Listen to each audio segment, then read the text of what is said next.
Hello, hello, and buenas tardes, my beautiful New Mexico familia.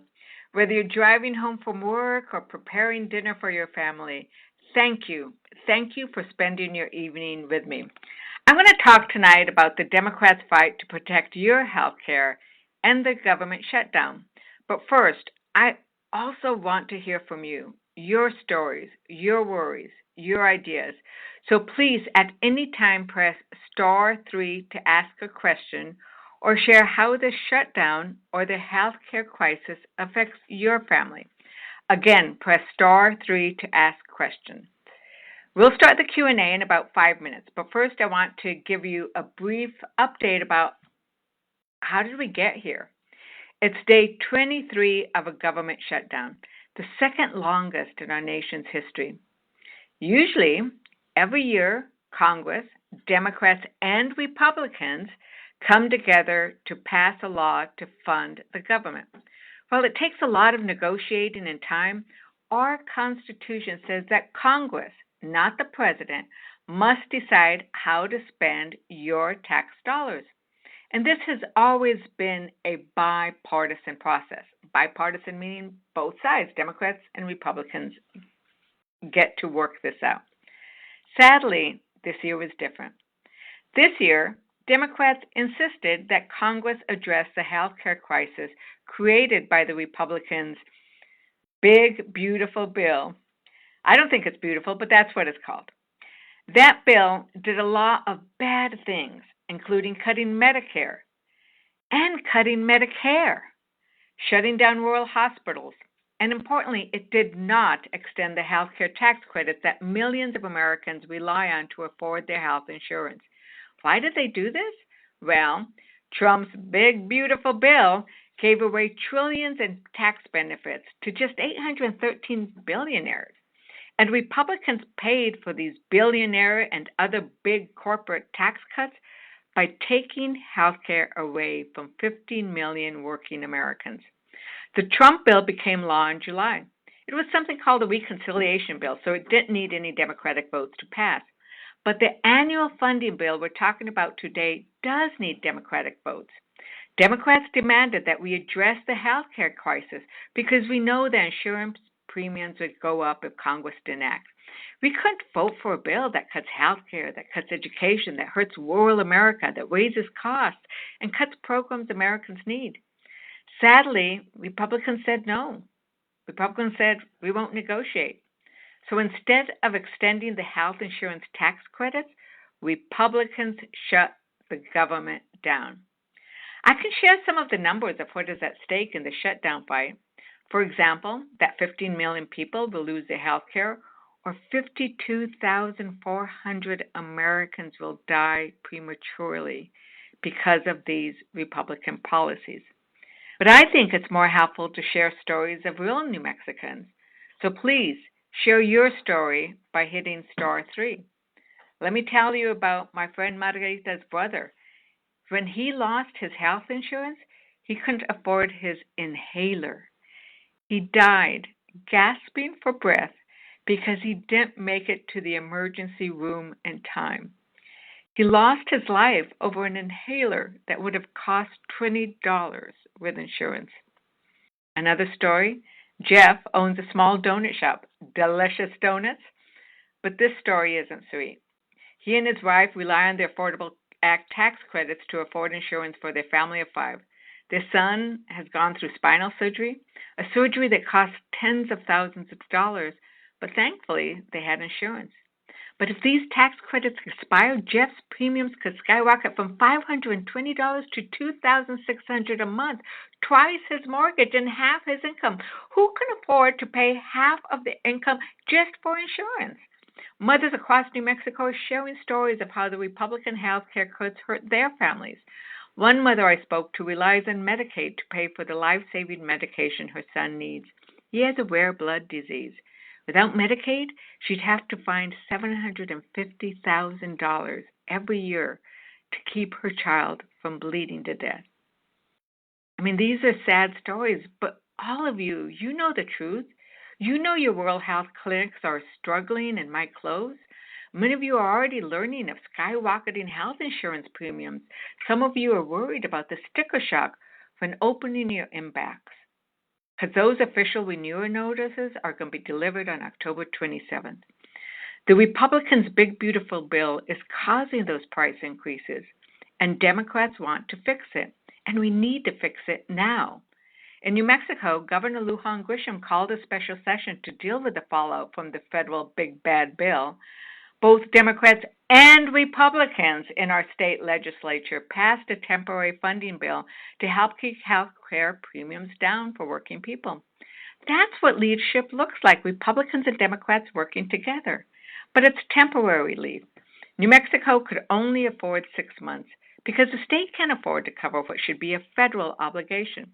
And if Congress doesn't get its act together, New Mexicans could face the same painful premium spikes that other Americans are facing. We need a nationwide solution, not temporary fixes. A temporary fix will leave someone like Shally from Chimayo. She called my office because she was worried, like, what should I do? Should I get an insurance now that I can afford? But what happens in July when the New Mexico state subsidy expires and I won't be able to afford it anymore? The reality is Republicans control the White House, the Senate, and the House. Instead of governing, they're following Trump's orders to tear it all down, just like he's tearing down the White House for his glitzy ballroom. You know what? It's hurting New Mexico.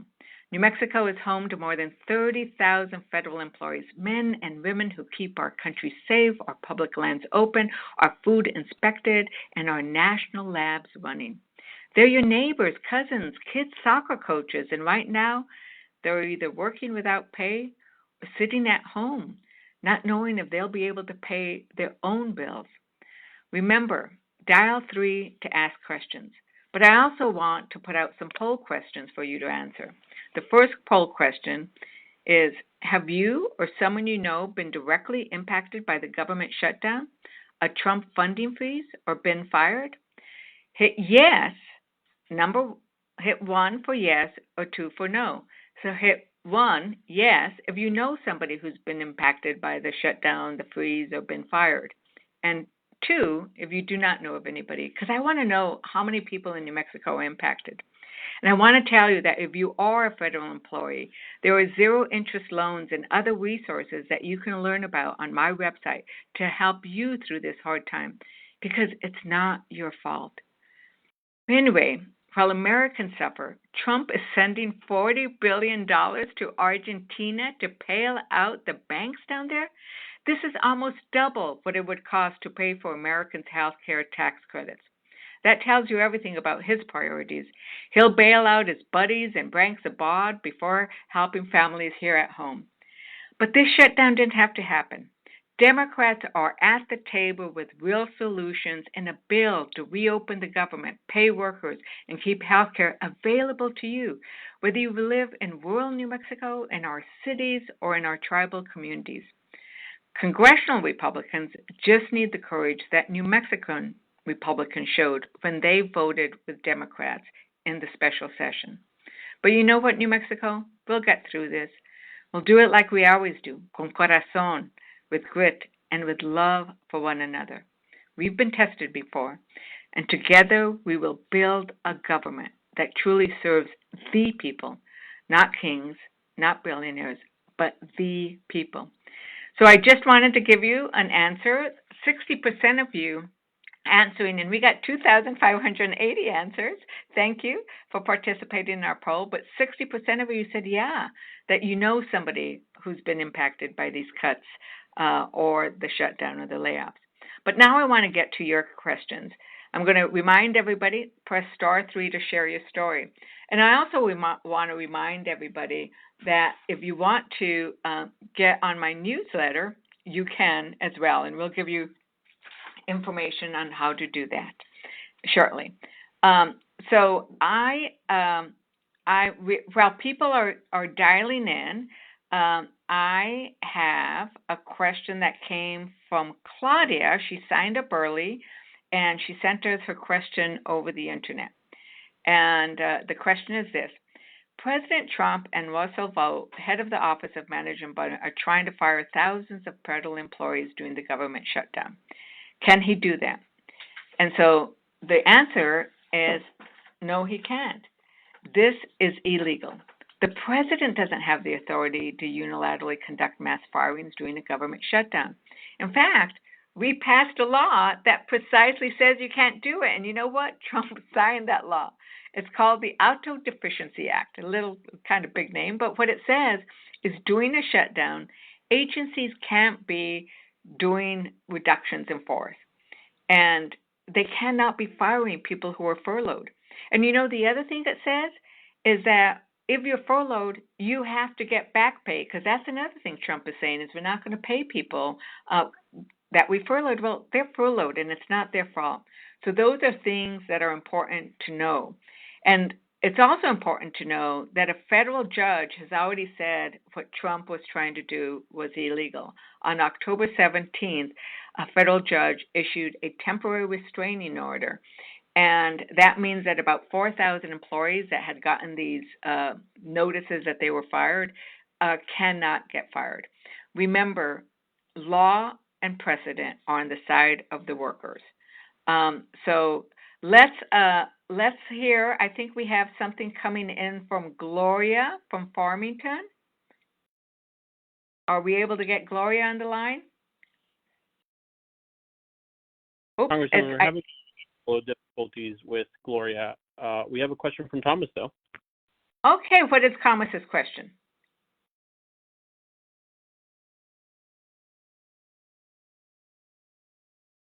Okay, so question about Social Security. He says, will we still be able to pay our bills?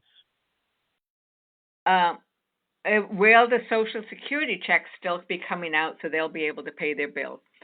Recipients, if you're receiving Social Security, you should still be getting your Social Security and Supplemental Security income checks. I can tell you, I've visited, me and my colleagues, my Democratic colleagues have gone to our Social Security offices across the country. We visited them. I visited with them. They're showing up to work even without any pay. So you might have wait times increase, but your checks will be coming out. And what's being impacted is that, as you know, Trump cut a lot of positions from the Social Security. He cut Social Security workers. He said you can't call in anymore. So we know that Social Security offices, he's cutting Social Security. Let's be honest about it. When you cut people who are going to answer the phones and will help you out, you're cutting Social Security, but not your checks. So right now you should be getting your checks. But, you know, it's going to keep getting harder and harder because people who need to apply for new benefits or like social, if you have a disability, it's going to be very hard to have that happen. But right now, if you don't receive your Social Security check, make sure you reach out to me. My office number is 505-428-4680. Call us if you have a problem. And I also want to know that we have a lot of questions that are coming in, and hopefully we'll be able to get a little glitch out so we can hear from Gloria. But we're going to send an update on frequently asked questions so that you can hear all the, we'll group the questions and answer them. And to get my newsletter, press *6 for the newsletter. So I think Gloria is ready. Gloria from Farmington. Yes, hello. Hi there. Hi. I was in your district in college in Portales, and now I'm in your district in San Juan County. I'm very concerned about what the shutdown will mean for all New Mexicans on SNAP. When we had our daughter in our 4th year of college in Portales, I was referred to and used the WIC program, Women, Infants, and Children, and it was incredibly important to our family, allowing us to afford adequate nutrition, especially for her, until we graduated and were able to go to work. Now I've seen reports that millions of Americans could now lose their SNAP benefits. I see that in our area, in Farmington and San Juan County, volunteer food pantries and mutual aid services are popping up. What is the latest with SNAP, and is there anything that can be done to help prevent people from going hungry? Thank you, Gloria, for sharing your story about how you used the WIC benefits and for caring enough about your neighbors to be worried about people going hungry. In our country, we should not let anybody go in hungry. So first, on the women's, infant, and children, that one, we do know that I've spoken to the governor, and we'll be able to, the state of New Mexico will be able to advance the funds needed for the women, infant, and children. And there are enough federal funds for that to go through mid-November. So we think that's one's pretty good. But SNAP is a different problem. We know that families received their October SNAP benefits as usual, but November SNAP benefits are at risk.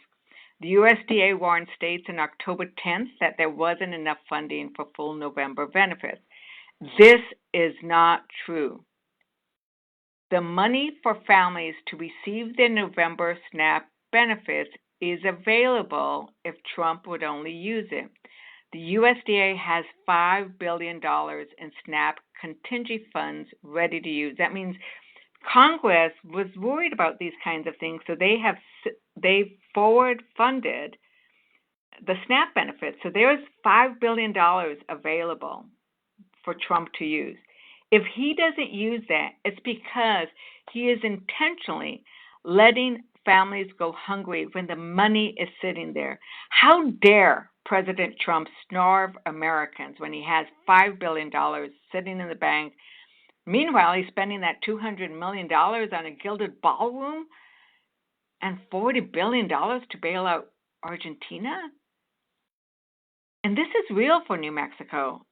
It's like 459,000 New Mexicans rely on this food assistance. That's like 1 in 5 New Mexicans. I mean, these are our family. This is our gente. These are the people that we love. You know, veterans and kids and families and elderly. So many people, they need this. And, you know, I was just out helping with a food depot and distribution yesterday. And everybody told me, well, they show up for a food depot, but they rely on the SNAP benefits for most of their meals. For every meal that the food depot helps out with, SNAP provides 9 others. So you can see the food depots can't make up the difference. But for now, I just sent a letter demanding, me and a lot of my colleagues sent a letter demanding that they release that $5 billion. But we can all help each other out. This is what it means to be comunidad, to be community. So everybody can help out by volunteering, by taking food, by taking money to your feed banks. Find a way to volunteer. This is how we build community. And I think this is really important. So I think the next question, we're getting a lot of online questions. So the next question comes from Susan. She asks, what can we do as individuals to help bring an end to the shutdown? Please don't let up the pressure to restore health benefits.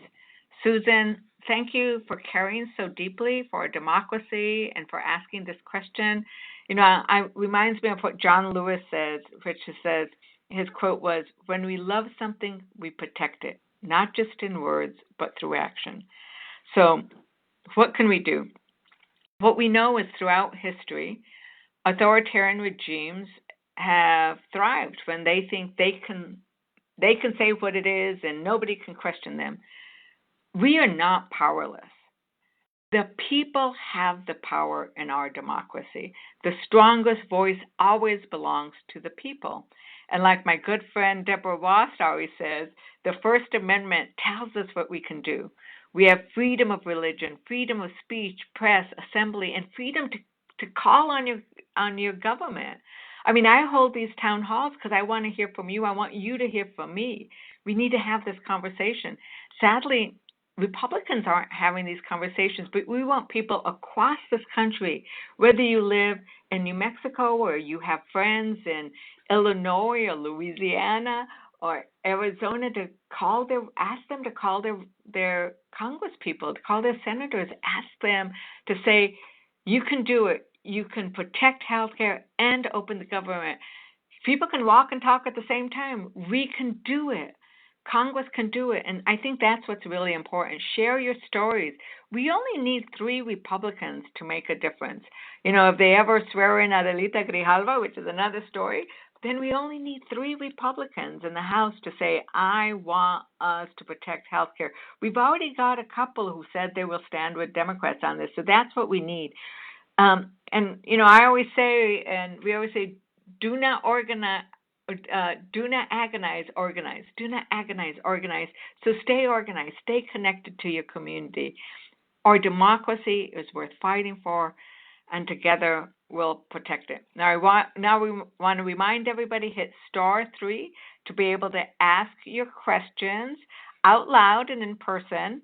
And I know we're hearing a lot of people are sending us their questions online, so I'll keep reading them as we go. So from Carol, she asked, is the marketplace taking new applicants? And the answer is yes. In New Mexico, the marketplace is called Be Well New Mexico. And I need to let everybody know I'm on the marketplace too. Your members of Congress are on the marketplace. Your members of Congress like me, are on the marketplace. But yes, open enrollment dates for next year's plan go from November 1st to January 15th. And we know that in New Mexico, like I said, there's going to be a state subsidy so that the rates will be helped by that state subsidy since the federal one's going away. But so you can sign up for them, and for the next 6 months, there's going to be a state subsidy. So go sign up, look it up, and see if you can find a plan that works for you. I need to warn people that the bad bill, the big beautiful bill as they called it, it is causing all healthcare premiums to go up, whether you're getting the subsidy or not, because when we lose Medicaid, when Medicare gets cut, then hospitals and insurance companies raise their prices because there are going to be a lot of people who don't have insurance who show up at the emergency rooms. There's going to be a lot of people who can't pay those bills, so they raise the prices to be able to make up for that difference. So that's why we want the Republicans to change their health care policies. So get on there, look at that. You can still sign up. You can go to bewellnm.com/appointment who will be able, and that person should be able to answer all your questions. Okay, I have a question from Jean. I think, do we have Jean on the line? How are you? Hi, Jean. Hi, Hi, it's pronounced John. Oh, Jean. Hello there. Jean. Hey, anyway, I really had a dual question. All kinds of things have been cut, like LIHEAP. We got informed that LIHEAP is just shut off. Boom. It's gone. I was wondering if there's any way our congressperson can keep the pressure on Donald Trump to stop these illegal cuts just across the board. Oh, we're just stopping that. It's gone too far. Anyway, appreciate you. Thank you so much, John. This is really the truth, is that as I started out saying, Congress is the one, under our Constitution, Congress says this is what we're going to spend money on. And Congress said LIHEAP, which is help for people with their electric bills, is really important. And Trump just stopped all of that. Across the board, he's not been spending according to what Congress has done. Now, sadly, as long as Republicans are in charge of the House and the Senate, they don't seem to care. They're doing whatever he tells them to, rather than standing up for their constituents. They seem to just be bowing down to Trump. Now, some of the things that can happen is we have won some victories. We've pushed back on some of the things that Trump has done, and they have changed. And also the courts are acting, especially at the lower court level. There's been 457 lawsuits filed against Trump. And yeah, that's answering my question. And then and then if we could mute so that I could finish. So one of the other things that so we're going to keep putting this pressure on, and one of the reasons why the shutdown is important is it shows that we are not going to just Democrats are not just going to go along with everything Trump wants. That's what Democrats are doing in the shutdown, saying no to Trump. And we are asking our Republicans to say yes to their constituents and no to Trump. So that is some of the ways in which we are pushing back. So the courts are pushing back. In Congress, Democrats are pushing back. And then, as I said earlier, if you went to that No Kings rally on Saturday, you were with millions of Americans who could also push back. And that happened in Idaho and across the country in states that are represented by Republicans and Democrats. There was a beautiful outpouring to show that, yes, we can push back. One of the big things I always like pointing to is the public lands fight. We won that public lands fight. Our public lands are so important in New Mexico, and we all pushed back. Congress pushed back, the people pushed back, and they took that provision out of the big ugly bill. So I have another poll question for you, and it is, are you concerned about Republican plans to cut benefits like Medicare, Obamacare, and Social Security to pay for tax cuts for the wealthy? Press 1 for yes or 2 for no. So 1 for yes if you're concerned about the Republicans' plan to cut these benefits, and 2 if you're not worried about them. While you vote, I also want to remind you that I send out a newsletter that recaps my work for our district. It includes information about benefits that are available to you, and will include information that comes out of this town hall. That's dial *6 to subscribe to my newsletter anytime during the call. It's really important that you know what I'm doing on your behalf, so that you can call my office and say, we like that or we don't like it. Like, I need to hear from you. So I've got on the call Leroy from Santa Fe. Leroy from Santa Fe, you're on the line. Hello, can you hear me? I can. Hello, Leroy. Thank you for taking my call. I am just concerned because I'm really having a hard time believing that there ain't better checks and balances on Trump's nonsense, and I'm wondering if the big part of it is the capitulation by his party. Thank you, Leroy. And that is actually it. When our founders created the Constitution, they thought that checks and balances would happen by, courts could overturn Congress and the president. Congress would have the power of the purse and oversight. Congress is supposed to have the most power. And then the president is supposed to carry out whatever Congress does. And look at the past. Think about what happened with President Nixon. Republicans weren't in charge. Republicans had a lot of power back then.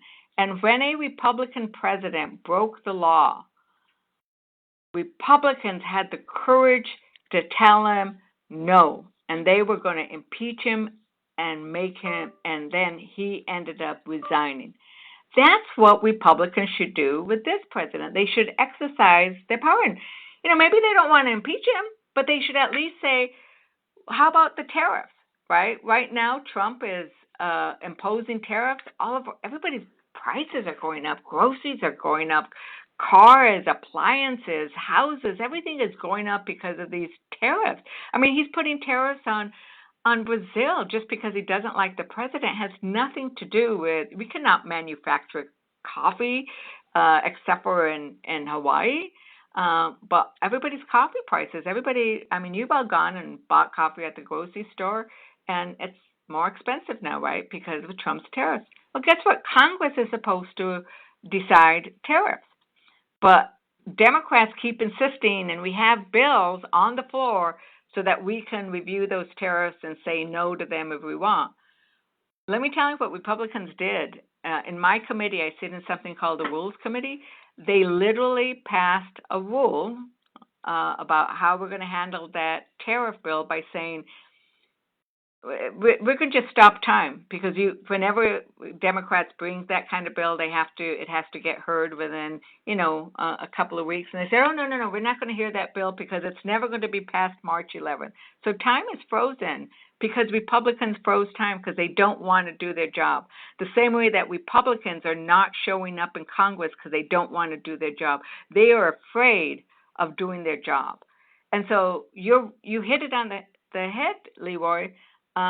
They're not standing up. They didn't stand up when Trump pardoned all of those violent offenders that attacked our Capitol Police and our Metropolitan Police in Washington, D.C.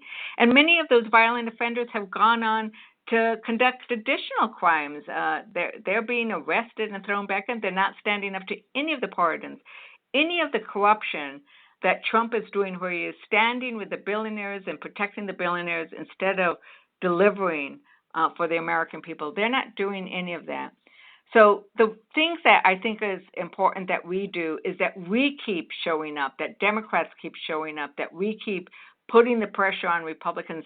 I go around the country talking to people because, Republicans won't talk to their own members. So I've been to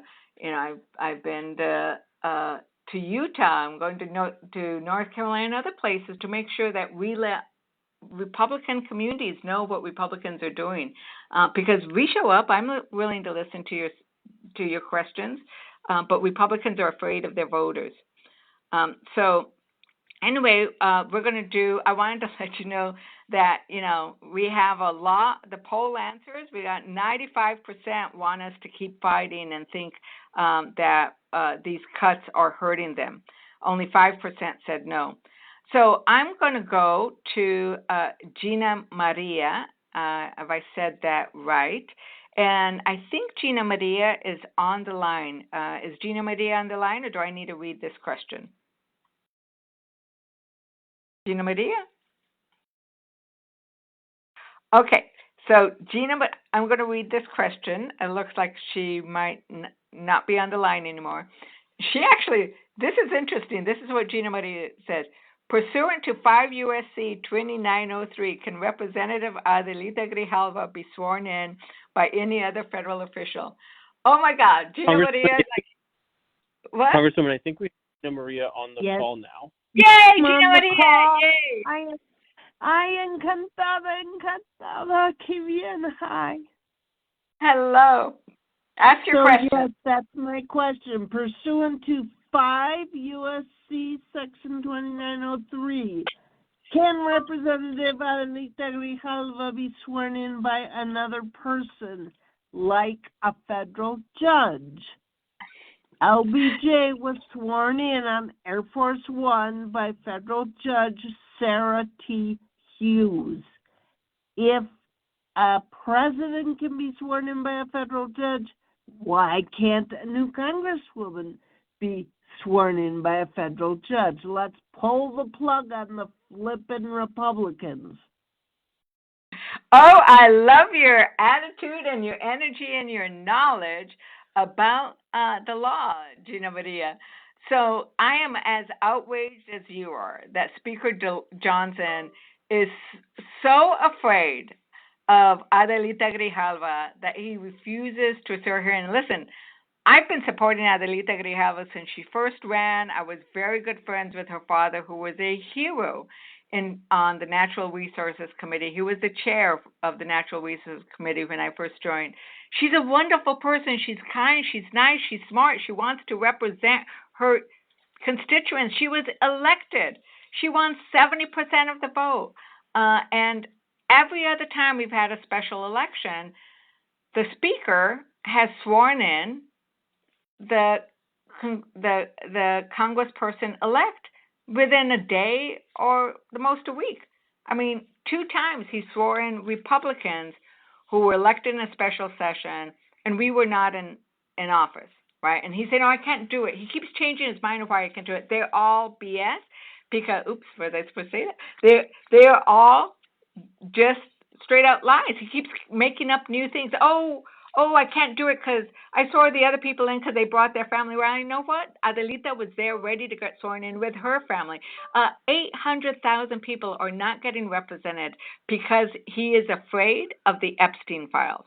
She is going to be the 218th signature, on a petition that would require that we vote on whether or not they should release the Epstein files. Speaker Johnson has been told by Trump, do not swear her in because then she'll sign that petition. And sadly, Gina Maria, we can't have a federal judge swear her in. The House of Representatives has certain rules, and since the 1700s, the Speaker is the one who swears in the members of the House of Representatives. Now, there are some things we can do to force her to get sworn in. But we can only do that if Johnson calls us back and we actually are in session. And that's another reason why Johnson is afraid to do his work. He would let millions of Americans go hungry. He will let our nuclear weapons be at risk.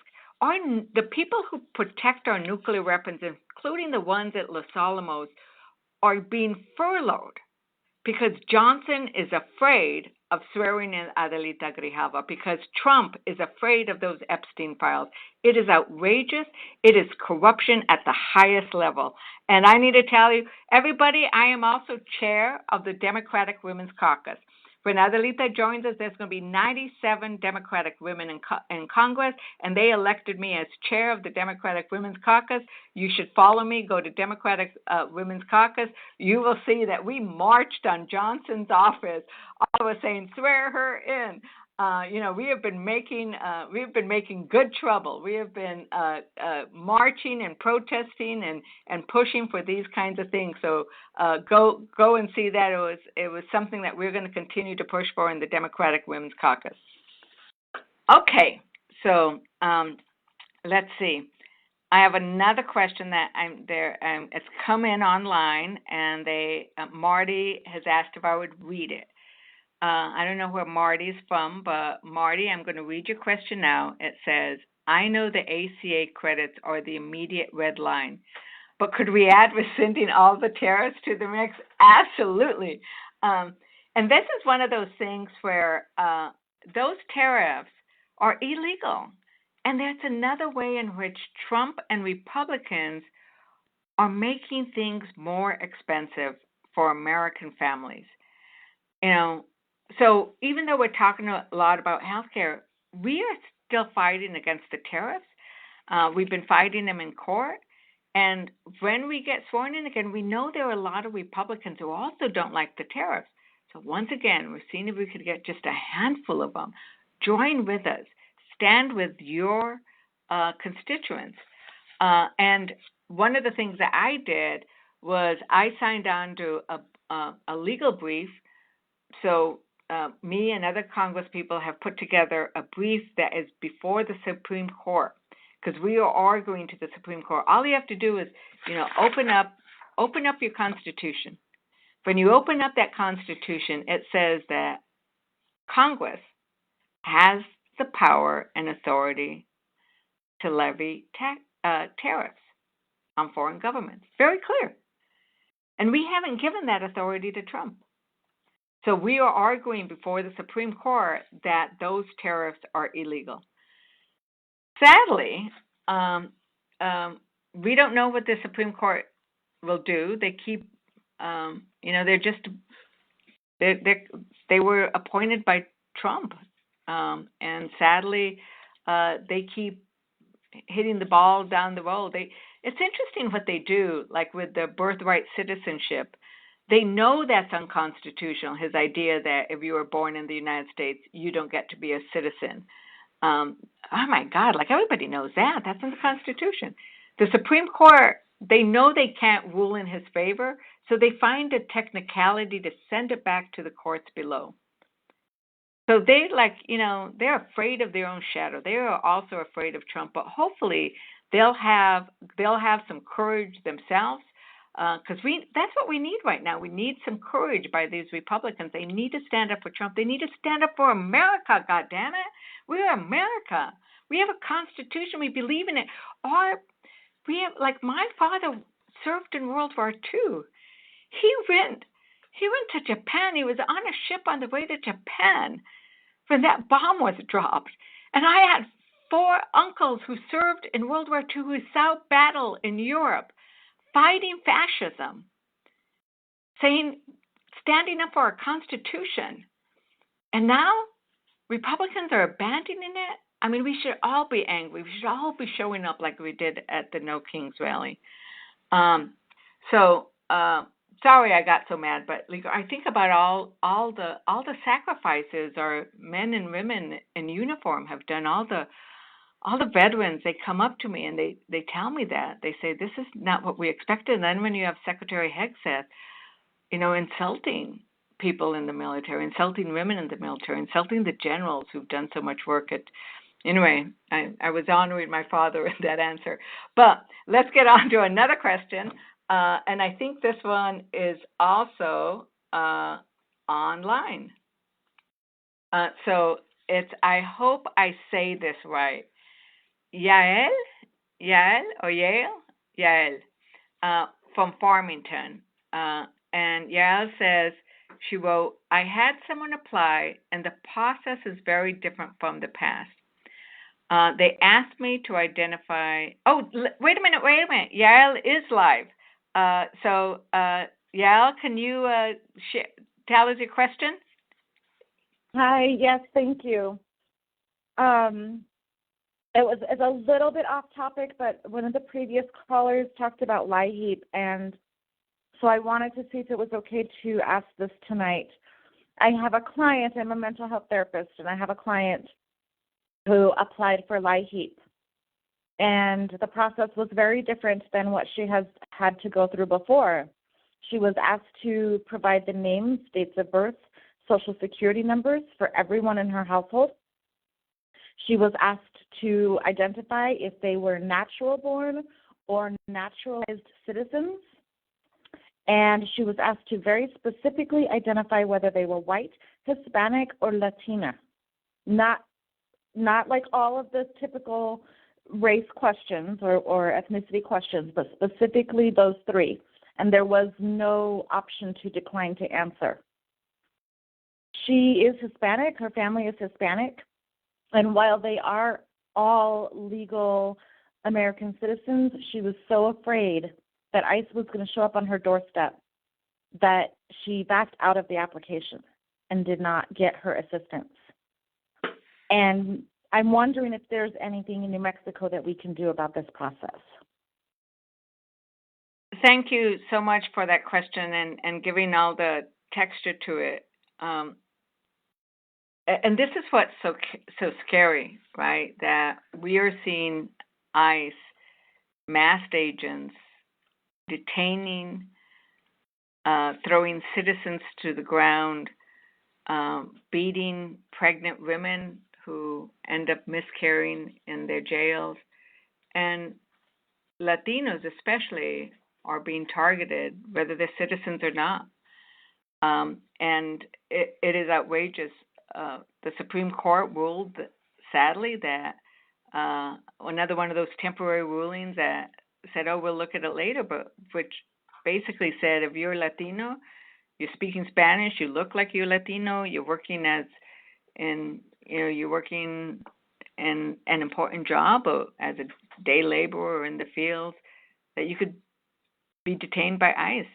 That's not America. That's definitely not New Mexico. I mean, let's face it. In New Mexico, we believe diversity is what makes us unique, what makes us strong, what makes New Mexico beautiful. Think about our salute to the New Mexico flag. After we say our pledge allegiance to the United States, we say, I salute the flag of the state of New Mexico, the Zia symbol of perfect friendship among united cultures. We know that diversity is our strength, but sadly, and that we all belong. But in Trump's America, we don't all belong. And the idea that they'd be asking a question like this that is not relevant to the issue of do you qualify for LIHEAP, because our electric bills are going up, and they're going up because Trump is cutting low-cost renewable energy projects. I don't know, we rely on a lot of oil and gas in New Mexico, and I realize its place and importance for certain things, but renewable energy is the cheapest electric energy around, and Trump is cutting all of those programs. So as electricity prices go up, things like LIHEAP are very important. So what I'd like you to do is actually go and call my office at 505-428-4680. And then so that they will be able to get very specific information, see if there's any particular help they can give to your client. Remember, everybody, you can always call my office, 505-428-4680. My website is fernandez.house.gov, where you could also go. We have a lot of information. Okay, the next question is from Katie, and it is live. Katie, are you on the line? Yes, ma'am. Yes, ma'am. Hi, ma'am. Hello. What's your question? So my question is kind of going back to the Republican congressman not showing up. Is there any recourse? Is there any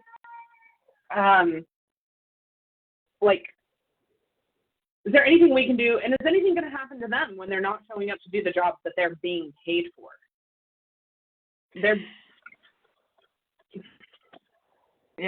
Feels like they're holding our country hostage. Thank you, Katie. You're right. It's ridiculous that they are literally not showing up. They've been on a month-long vacation. Like I've been going back. Democrats have been going back to D.C., calling on them to come to work, holding hearings, having meetings, going to the floor of the House, but they're not there.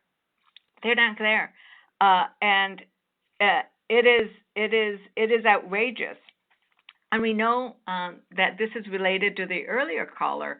One of the reasons they're not there is in the House. The Senate is actually showing up and doing work. They keep voting on the bill. I think it's 13 times that they voted on the very same bill that they keep losing it because they don't have the bipartisan support.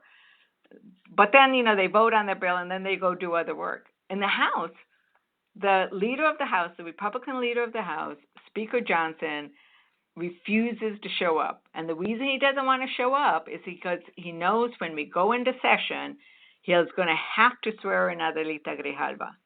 And once she gets sworn in, she is going to go straight to the table and she's going to write her name down. It's going to be 218 because there already are Republicans on that petition. That is a bipartisan petition. And so once she writes her name, they're going to have to call up that Epstein file vote. That's why we're not going to work. And sadly, the only recourse we have is to vote them out of office. We can't do that till 2026, but in 2026 we can vote them out of office, the Republicans. And then the other thing is shame. It's true, it's shame. In New Mexico, for those of you who are on who speak Spanish, what's the worst insult you can give anybody? Sin vergüenza. Because if you're a sin vergüenza, if you're somebody who has no shame, it means you have no values and you have no morals. And right now, they're showing that they have no values and no morals. They are not ashamed of the fact that they're not showing up. But we have to keep putting the pressure on them. And so that's why I'm having town halls. That's why I'm going into Republican states and districts. That's why we're calling in. And, follow me online. If you're not following me, follow me. Go to my official website. You can see all of my social, whether it's Facebook or Instagram. Go to those and follow me. And then repost what I do. Because you know what?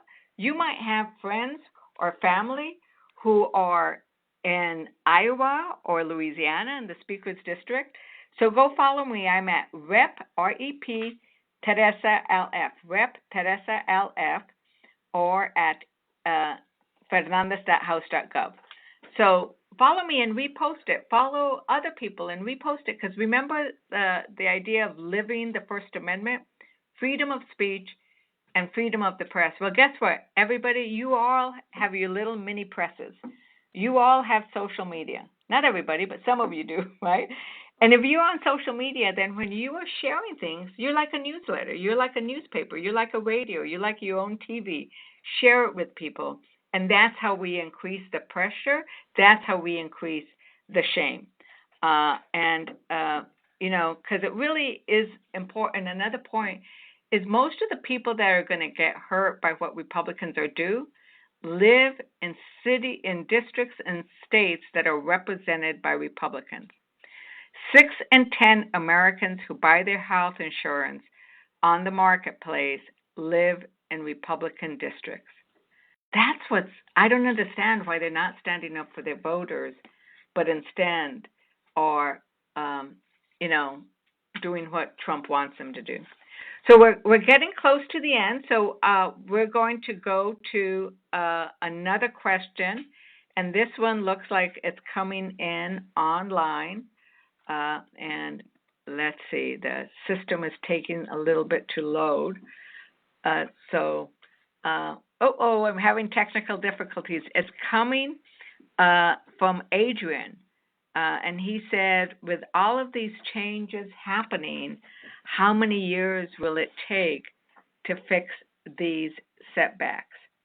And I think that this is a really interesting question, because we know that politics goes back and forth. And, we elected a Democrat 4 years ago, and now we elected a Republican. And in so many ways, Trump is trying to destroy the government that we know and the way it serves the people. The same way he's tearing down the White House, he's tearing down our government. And housing is unaffordable. Student loans are costing too much, and the student loan forgiveness program that Biden had, that's going away.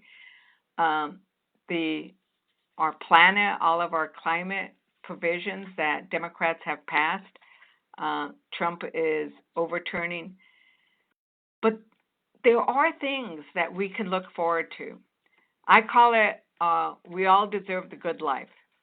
And we have policies, Democrats have policies that talk about the good life. And by that means good health care that you can access and you can afford. And that's in your district, where you live, that is in the rural areas, that's available in Clayton and Roswell and Vegas and Mora, that we have, that we can afford homes. I have my bill, the Home of Your Own Act, that will provide down payment assistance so that people can afford to buy their home, right? We have bills to protect our planet. And what I say is, even though Trump is tearing down this house and Republicans are tearing down the house, we're going to rebuild it. And when we rebuild it, it is going to be better. We're going to not put the same old appliances in. We're going to build it better. And so that is going to be really important, and we're going to work on that. So I think that is a really important thing to do. So I think now we are going to our last question, and it is coming from Claudia. Live. So Claudia, are you on the line? Congresswoman, unfortunately, Claudia had to step off. Her question was, how are our national labs being affected by the shutdown? So I think that is a really important thing, because before, in previous shutdowns, because this isn't the last time we had a shutdown was when Trump got elected the first time.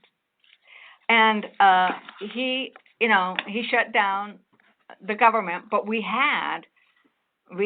they kept the labs open because they recognized that the labs are about national security. The labs are about protecting us from nuclear war. But sadly, this time, they're cutting the labs, right? So Los Alamos and San Diego have been operating at normal staff levels, but we just got some sad news that looked like there might be some problems. And so we're following up on that because it's very conflicting what we've gotten, where we believe that Los Alamos has the money to run through the end of the month, but that we've also heard that they're cutting maybe 70%, furloughing maybe 70% of the people. And that's not right. The National Nuclear Security Administration is cutting 80 out of the 87 staff members that they have at Los Alamos office. These are the federal employees. But the other thing that's important is that we need to remember that a lot of the people who work at labs are contract, and so they won't be affected by some of these things. But this shows how they don't seem to care about something as important as our national labs, where not only are we protecting our nuclear security, but the labs also create business opportunities. There's some very interesting research, like the research to be able to deliver cancer-fighting drugs directly for pancreatic cancer. That came out of the labs and some of the work they do there. So this important scientific research can be cut and can be hurt. And so I think it's very important to think about what's happening at the labs. And the rest of the world is looking at this, and when they think that we are not paying attention to our national security, you know that Russia and China are going like, oh, good.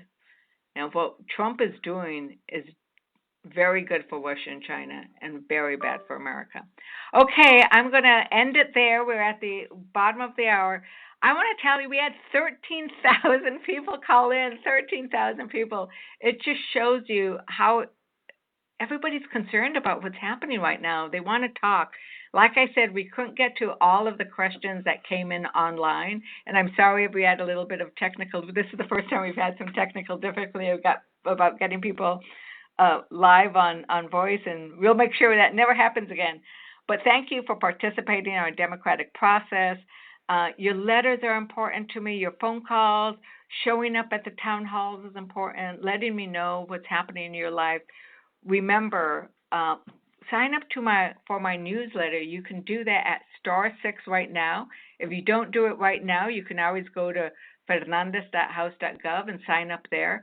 We will try to answer many of the questions that we weren't able to get to in our newsletters. And follow us on social media. Like I said, be that First Amendment, live the First Amendment.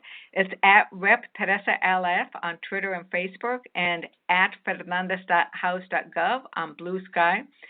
Dial *6 right now, and you'll get my newsletter right away. And if you're a federal employee, please go to my website, because we do have a list of all of the federal credit unions that are offering no interest loans to you, so that you can pay your mortgage, so that you can pay your rent or your utility bills, buy the food you need for your kids and your family. Go to my website, call my office if you can't find it, because we want you to get the help you need. I want to just give a shout out, and I think everybody who's listening, clap, on your own way and say thank you to the federal employees who are suffering so much. But my office is here to serve you. Buenas noches y que Dios le bendiga a todos ustedes.